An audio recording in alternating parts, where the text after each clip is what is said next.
परमात्मा श्री राधा कृष्ण के चरणारविंदों में शतकोटि नमन। मित्रों को, जिज्ञासुओं को, धर्म प्रेमियों को, ज्योतिष विज्ञान प्रेमियों को हर हर महादेव, बम बम भोले, नमः शिवाय। मित्रों, जन्म कुंडली हमारा शरीर है, विशेष रूप से लग्न, जन्म कुंडली का लग्न, और चंद्र कुंडली हमारे विचार हैं, हमारी मानसिकता है, हमारा मानसिक स्तर है। नवांश कुंडली छुपी हुई शक्ति है, जो हमारे अंदर छुपी हुई शक्ति है कर्म करने की, फल प्राप्त करने की। देवीय कृपा से हमको क्या क्या प्राप्त होगा, अर्थात ये कहा जा सकता है कि नवांश कुंडली हमारा भाग्य है। नवांश कुंडली ये बताती है कि हमने जिस क्षेत्र में कर्म करने के लिए प्रयास किए हैं, उनका परिणाम कैसा आएगा। फल देने वाली कुंडली है नवांश कुंडली। वर्ग चार्टों में नवांश कुंडली हमारे किए हुए कर्मों का फल प्रदान करती है, और फल भाग्य के अधीनस्थ होता है। यानी भाग्य कुंडली कह ले या अब नवांश जन्म कुंडली में देखें तो नौवां भाव जो है वो हमारा भाग्य है। तो ये नवांश कुंडली भी भाग्य से ही संबंध रखती है।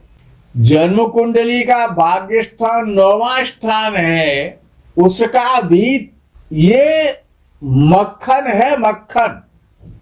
जन्म कुंडली के 9वें भाव का और सॉलिड वर्ग चार्ट है भाग्य का फल देने के लिए, कर्म का फल प्रदान करने के लिए। नवांश कुंडली जो आप कर्म करते हैं, इस संसार में सभी कर्म करते हैं, क्योंकि ये कर्म क्षेत्र है, कर्म भूमि है। चाहे वो योगी हैं तो योगियों के लिए भी कहा गया योगस्थः कुरु कर्माणि, कर्म क्षेत्रे धर्म क्षेत्रे कुरुक्षेत्रे। तो ये कर्म क्षेत्र है, कर्म भूमि है। जो भी आया है, जिस रूप में आया है, जो भी जीव है वो कर्म तो करेगा। तो जन्म कुंडली संचित जो हमारे कर्म हैं उनको प्रस्तुत करती है। जन्म कुंडली संचित जो हमने एकत्रित किए हैं पूर्व जन्म में, उनको बताती है हम क्या काम करेंगे, क्या करेंगे। और नवांश कुंडली उन संचित कर्मों का प्रारब्ध है, प्रारब्ध कर्म है। भाई कर्म 3 प्रकार का है ना, संचित है, क्रियमाण है और प्रारब्ध है। तो संचित कर्म जन्म कुंडली है, चंद्र कुंडली और नवांश कुंडली। तो चंद्र कुंडली क्रियमाण है, क्रिया कराती है। तो विचारों से, मन से। तो चंद्र कुंडली का मतलब मन, जन्म कुंडली का मतलब लग्न, जो शरीर करेगा। लेकिन कैसे करेगा कि वो मन से करेगा, चंद्र कुंडली के चंद्र के आधार पर करेगा। कुछ चंद्र मन है, लग्न शरीर है, और नवांश कुंडली हमारा प्रारब्ध है। जितने भी हम कर्म करते हैं, टोटली कर्म, उन कुल कर्मों का वो भाग जिसका हम आप सब लोग इस जीवन में सामना करते हैं। अब ये जो राशियां होती हैं जिनके आधार पर नवांश बनाए गए हैं, नवांश 3 प्रकार का होता है। एक देव नवांश होता है, एक मनुष्य नवांश होता है, और एक राक्षस नवांश होता है। नवांश के 3 प्रकार हैं।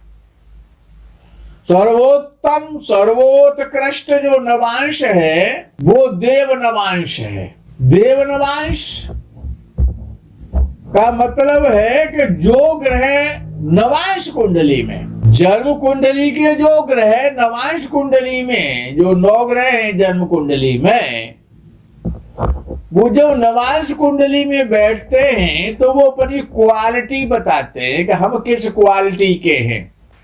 तो जो ग्रह नवांश कुंडली में जन्म कुंडली के नवांश कुंडली में जो ग्रह चर राशियों में बैठते हैं वो देव नवांश में कहलाते हैं। वो ग्रह सबसे अच्छे माने जाएंगे नवांश कुंडली में। जो ग्रह चर राशियों में होंगे वो उत्तम परिणाम देंगे।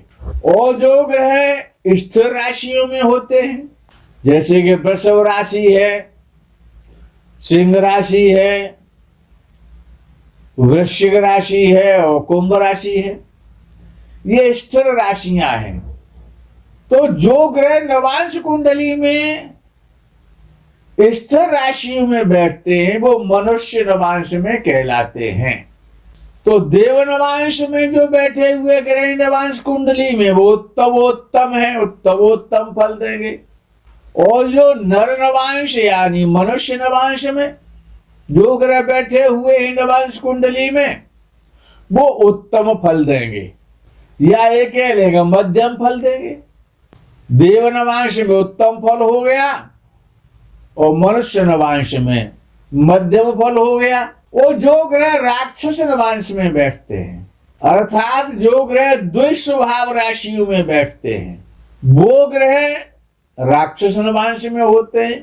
तो जो राशियां राक्षस नवांश में हैं नवांश कुंडली में, उनमें ग्रह जो बैठे हुए राक्षस नवांश में वो ग्रह अधम फल देते हैं। उत्तम, मध्यम और अधम, ये 3 क्वालिटी हो गई ग्रहों की नवांश कुंडली में।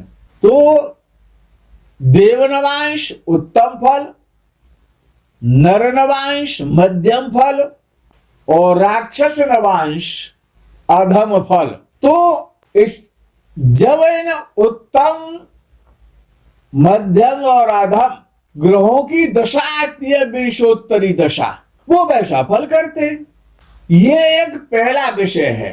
और दूसरा जो विषय आता है वो ये है कि लग्न कुंडली में त्रिकोण की राशियां और केंद्र की राशियां। और जैसे किसी का मेष लग्न का कुंडली है तो केंद्र में मेष राशि, कर्क राशि, तुला राशि और मकर राशि आ जाएगी। तो अब मकर राशि सबसे प्रधान राशि है, सबसे बलवान राशि है कि वो 10वें भाव में जा रही है केंद्र में। और त्रिकोण में देखा जाए तो लगन भी त्रिकोण है। तो मेष राशि और सिंह राशि और धनु राशि, ये 3 त्रिकोण की राशियां हो गई। और कर्क, तुला और मकर ये त्रिकोण की राशियां वो केंद्र की राशियां हो गई। तो जिस प्रकार से केंद्र की राशियों में मकर राशि में से लगन वालों के लिए सबसे ज्यादा महत्वपूर्ण है, ऐसे ही त्रिकोण में धनु राशि जो आती है भाग्य स्थान में वो ज्यादा महत्वपूर्ण है। हालांकि कहा जाता है कि केंद्र त्रिकोण की राशियां बहुत महत्वपूर्ण है। केंद्र त्रिकोण में बैठे हुए ग्रह बहुत महत्वपूर्ण है लग्न कुंडली में। और जो त्रिक स्थान है 6, 8, 12, इनमें बैठे हुए ग्रह खराब माने जाते हैं। जब लग्न कुंडली की जो राशियां हैं केंद्र और त्रिकोण की, यदि नवांश कुंडली में जो लग्न कुंडली में जो केंद्र त्रिकोण की राशियां आ रही हैं, उन्हीं राशियों में यानी लग्न कुंडली की राशियों में नवांश कुंडली में, जैसे कि सपोज करो कि किसी का मेष लगन है, मेष लगन की चर्चा कर रहे थे, तो त्रिकोण की जो भाग्य स्थान की जो मेष लगन वालों की जो धनु राशि है और वो धनु राशि नवांश कुंडली में कहीं पर भी हो, इससे कोई मतलब नहीं है। यदि धनु राशि में नवांश कुंडली में कोई ग्रह बैठा है तो वो सबसे अधिक अच्छा माना जाएगा।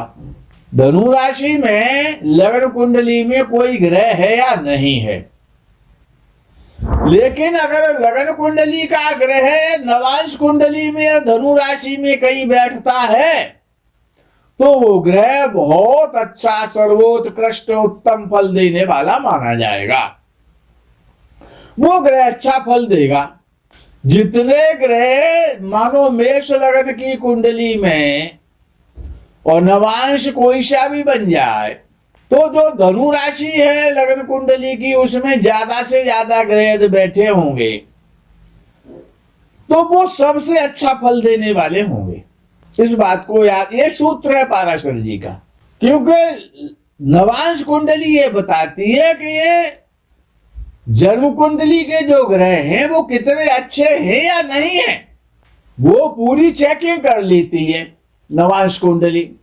सिर पे हाथ भी फिरा के चेक करती है, माथे पर हाथ रख करके कि माथा गर्म हो रहा है कि नहीं हो रहा है, नेत्रों को भी चेक करती है, जिह्वा निकलवा के चेक करती है, फिर श्वासों को चेक करती है, फिर आला लगा के चेस्ट को चेक करती है, हार्ट बीट कितनी चल रही है, उसके बाद ब्लड भी टेस्ट कराती है, उसके बाद जो है शुगर भी टेस्ट कराई जाती है, उसके बाद उसका अल्ट्रासाउंड भी होता है, ईसीजी कराती है।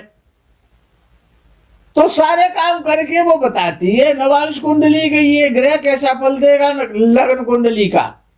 तो जो राशियां लग्न कुंडली के केंद्र त्रिकोण में हैं, ये उनमें ग्रह नवांश कुंडली में उन्हीं राशियों में, वो राशियां कहीं पर भी हों जो लग्न कुंडली के केंद्र त्रिकोण की राशियां हैं, ये तो उनमें ग्रह ज्यादा बैठे हुए हैं केंद्र त्रिकोण की राशियों में नवांश कुंडली में। जैसे कि सपोज करो कि मेष लग्न की कुंडली में 10वें भाव में मकर राशि आ रही है। अब लग्न कुंडली में मकर राशि में कोई ग्रह है या नहीं, इससे कोई मतलब नहीं है। लेकिन उसी मकर राशि जो नवांश में जो आएगी, कहीं जहां पर भी आएगी, ये उसमें कोई भी ग्रह बैठ जाए वो बढ़िया फल करेगा। जब उस ग्रह की दशा आएगी, अब जैसे कि मंगल बैठ जाए, सूर्य बैठ जाए, शनि बैठ जाए, राहु, जो भी ग्रह बैठेगा नवांश कुंडली में उस मकर राशि में, वो बहुत अच्छा माना जाएगा। क्योंकि लग्न कुंडली का जो 10वां भाव है वो सबसे प्रबल और मजबूत भाव है, सबसे ऊंचाइयों को देने वाला भाव है। ऐसे ही केंद्रों में तो भाग्य स्थान की जो राशि है वो सबसे उच्च कोटि की राशि है, वो सबसे बली त्रिकोण है, 9वां भाव। जैसे कि केंद्र में सबसे बली केंद्र है 10म, वैसे ही त्रिकोणों में भाग्य स्थान की जो राशि है वो सबसे बली है। तो केंद्र त्रिकोण की राशियों में अगर नवांश कुंडली में कोई ग्रह बैठता है तो वो अच्छा माना जाएगा और वो ग्रह हमेशा अच्छा फल करेगा। वही ग्रह आपको ऊंचाइयां देंगे। जो ग्रह पहले भी बताया गया है कि नवांश कुंडली में उच्च राशि का हो जाए और वो भी केंद्र त्रिकोण की राशि में उच्च राशि का हो जाए या स्वराशि का हो जाए या मित्र राशि का हो जाए, लेकिन केंद्र त्रिकोण की राशियों में हो तो बहुत अच्छा फल करेगा। देवनवांश में हो तो और ज्यादा अच्छा फल करेगा। वो जो ग्रह नवांश कुंडली में वो 8वें भाव में, 6वें भाव में या 12वें भाव में बैठेंगे, वो ग्रह अच्छा फल नहीं करेंगे।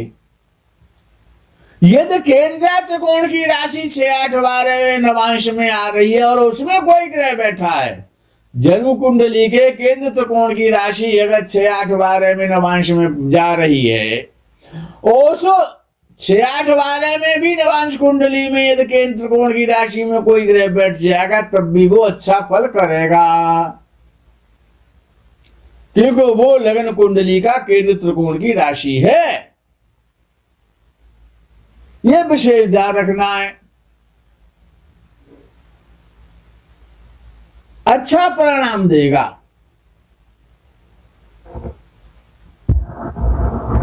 लग्न कुंडली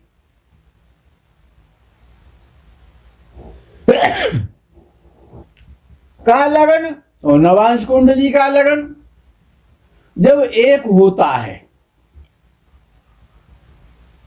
एक ही लग्न नवांश और लग्न का जब बनता है, जब एक ही राशि दोनों में आ जाती है, तो वो लग्न वर्गोत्तम कहलाता है। वर्गोत्तम लग्न वाला व्यक्ति अपने जीवन में धनवान बनता है, उच्च पद प्राप्त करता है और सम्मानित होता है। भूमि भवन वाहन सभी का श्रेष्ठ लाभ प्रदान करता है वो लग्न, ऐसा लग्न जो वर्गोत्तम हो जाता है। वो जो ग्रह वर्गोत्तम नवांश में हो जाता है, अर्थात जो ग्रह लग्न कुंडली में जिस राशि में बैठा है, यदि उसी राशि में नवांश कुंडली में यदि बैठ जाएगा तो वो वर्गोत्तम नवांश में कहलाएगा। तो जब उस ग्रह की दशा आएगी, वर्गोत्तम नवांश वाले ग्रह की, वो जीवन का गोल्डन टाइम होगा। जो ग्रह स्वराशि का है लग्न कुंडली में, मित्र राशि का है या उच्च राशि का है, यदि वो ग्रह नवांश कुंडली में उच्च का या स्वराशि का या मित्र राशि का हो जाएगा, उच्च राशि का होगा तो उत्तम फल करेगा, स्वराशि का होगा तो मध्यम फल करेगा और मित्र राशि का होगा तो सामान्य फल करेगा। लेकिन फल अच्छा करेगा, खराब नहीं कर सकता जब भी उसकी दशा आएगी। क्योंकि उच्च राशि का ग्रह यदि लग्न में भी उच्च राशि का और वो ग्रह नवांश कुंडली में वर्गोत्तम हो जाए, यानी नवांश में भी उच्च राशि का हो जाए, तो वो उच्चतम वर्ग नवांश में कहलाता है। वो सबसे अच्छा माना जाता है। और वो भाग्यवशात दशम भाव की लग्न के दशम भाव की राशि में नवांश कुंडली में बैठ जाए, भाग्य स्थान की राशि में बैठ जाए, तो उससे बढ़िया कोई ग्रह नहीं हो सकता। जब उस ग्रह की बादशाह आएगी तो जीवन का स्वर्णिम काल आ जाएगा। देवताओं की कृपा होगी, मनुष्यों की कृपा होगी, व्यक्ति निरोग होगा, व्यक्ति धनवान होगा, व्यक्ति प्रसन्न रहेगा, व्यक्ति शौहरतवान होगा, व्यक्ति कीर्तिवान होगा, व्यक्ति को भूमि का लाभ होगा, भवन का लाभ होगा, वाहनों का लाभ होगा, लग्जरी लाइफ व्यतीत करेगा। नवांश कुंडली के बिना देखे किसी भी वर्ग चार्ट का फलादेश करना